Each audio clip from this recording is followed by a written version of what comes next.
유초등부 친구들 안녕. 오늘은 출애굽기 7장 1절부터 6절까지 말씀을 통해서 애굽의 10가지 재앙이라는 제목으로 함께 말씀을 나누려고 해요.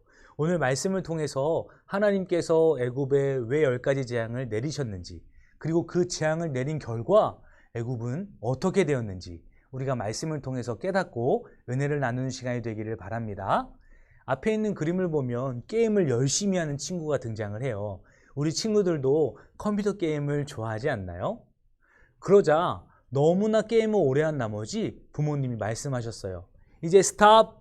그만 게임하고 공부해야지 라고 하면서 말씀하셨던 거예요. 그래도 너무나도 게임이 재밌던 나머지 이 친구는 부모님의 말씀을 한 귀로 듣고 한 귀로 흘렸어요. 그러자 어떻게 되었을까요?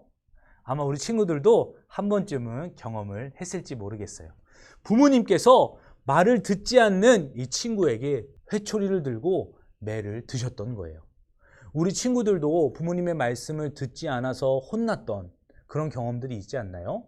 오늘 말씀을 통해서도 하나님의 말씀에 불순종하고 그에 따른 징벌과 벌과 재앙을 내리셨던 하나님의 말씀을 볼 수가 있어요. 하나님께서는 바로에게 모세와 아론을 보내세요. 바로 하나님께서 하실 말씀과 명령이 있으셨기 때문이에요. 그래서 모세와 아론은 바로에게 찾아가서 하나님께서 무엇라고 명령하셨는지를 전달합니다. 바로 애굽에서 종살이하고 종노릇하고 있는 이스라엘 백성들을 이제는 애굽에서 나아가게 해줘라 라고 하는 명령이었어요. 이때 당시에 애굽에서는 이스라엘 백성들이 없으면 나라가 돌아가지 못하는, 움직이지 못하는 그런 상황이었어요. 굳은 일, 남들이 하기 싫은 일, 가장 어려운 일들을 바로 이스라엘 백성들이 하고 있었기 때문이에요. 바로는 그걸 너무나도 잘 알았기 때문에 모세와 아론이 찾아와서 하나님의 명령을 전달했지만 거부하고 거역했어요. 결코 그럴 수 없다! 라고 이야기를 한 것이죠.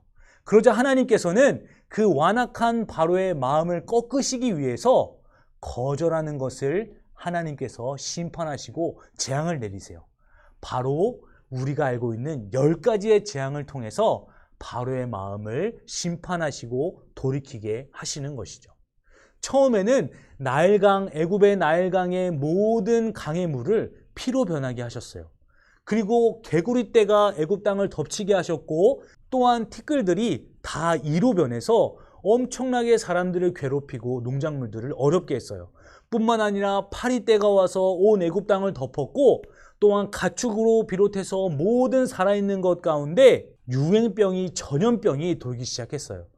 그리고서는 사람에게도 온갖 종기가 나서 그 독종들이 사람을 못 살게 했던 것이죠.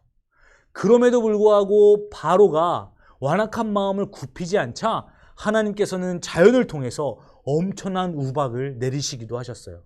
더 나아가서는 메뚜기 떼가 농작물들을 덮기도 했고, 그래도 말을 안 듣자 온 어둠이 애굽 땅 가운데 흑암으로 3일 동안이나 지속되기도 했답니다. 그래서 어떻게 바로는 결정했을까요? 온 흑암이 애굽 땅을 덮었지만 바로는 그래도 마음을 굽히지 않았어요. 이스라엘 백성들은 절대 애굽 땅에서 나갈 수 없다라고 이야기를 했던 것이죠. 그래서 마지막으로 10번째 재앙이 드디어 애굽 땅에 내려지게 됩니다. 바로 가축부터 사람에 이르기까지 모든 첫째 되는 장자는 죽게 될 것이다 라고 말씀하셨던 거예요. 드디어 10번째 재앙이 이루어지자 이 가장 사랑하고 아꼈던 이 바로 왕의 첫 장자가 죽음을 맞이하게 된 거예요. 그리고 온 애굽 땅에 첫째 되는 것들은 다 죽어나가기 시작한 것이죠. 그제서야 비로소 바로 왕이 두 손 두 발을 다 들고 하나님의 명령에 순종하며 그 심판 가운데 그 모든 것들을 당하고 이스라엘 백성들을 이제는 애굽 땅에서 나가게 하였던 거예요. 오늘 말씀을 통해서 우리 친구들 또한 바로 왕과 같이 완악한 마음을 갖고 있는 모습들을 찾아볼 수 있어요. 하나님께서 그 완악한 마음 가운데 하나님의 말씀을 하고 하나님의 명령이 무엇인지를 우리들에게 가르쳐 주세요. 하지만 우리 친구들은 어떻게 하죠? 하나님의 말씀을 즐겨하기보다는 하나님 싫어요, 귀찮아요, 예배하기 싫어요, 말씀 보기 싫어요, 친구들과 싸우고 싶어요, 괴롭히고 싶어요, 막 이런 마음들이 더 크지 않나요? 그렇게 고집부리는 바로와 같은 마음을 볼 수 있어요. 하지만 우리 친구들은 그러한 완악한 마음을 하나님께서 만져주시고 다시 새로운 마음을 허락해 주실 때 우리 친구들은 기도하며 회개해야 해요. 하나님, 이러한 나쁜 마음들과 또한 거짓된 마음들을 가지고 있었지만 하나님께 용서를 구하고 잘못했습니다 라고 하는 회개를 할 수 있는 것이죠.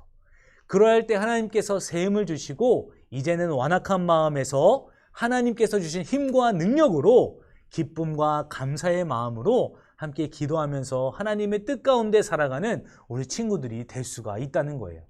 우리 친구들이 어둠에 있었다면 하나님이 주시는 은혜와 힘으로 빛 가운데 거할 수 있는 능력을 갖게 되었다는 거예요.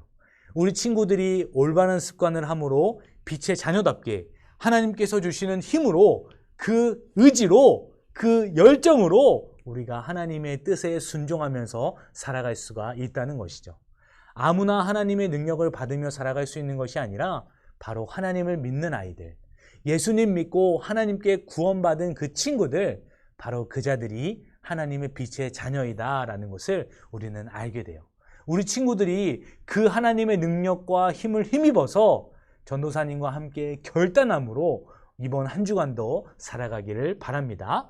오른손을 들고 결단하도록 할게요. 하나님은 나를 고치실 수 있으십니다. 나의 잘못된 습관을 깨닫게 해주세요. 내가 잘못된 습관을 버리게 도와주세요. 아멘. 바로와 같은 완악한 마음으로 하나님의 말씀을 불순종하는 것이 아니라 하나님께서 나에게 명령하시고 말씀하실 때 하나님께서 주시는 힘으로 그 마음을 고쳐먹고 다시 잘못된 습관에서 올바른 습관으로 바꿔나아가는 하나님의 은혜가 충만한 우리 친구들이 되기를 바랍니다. 유초등부 친구들 안녕.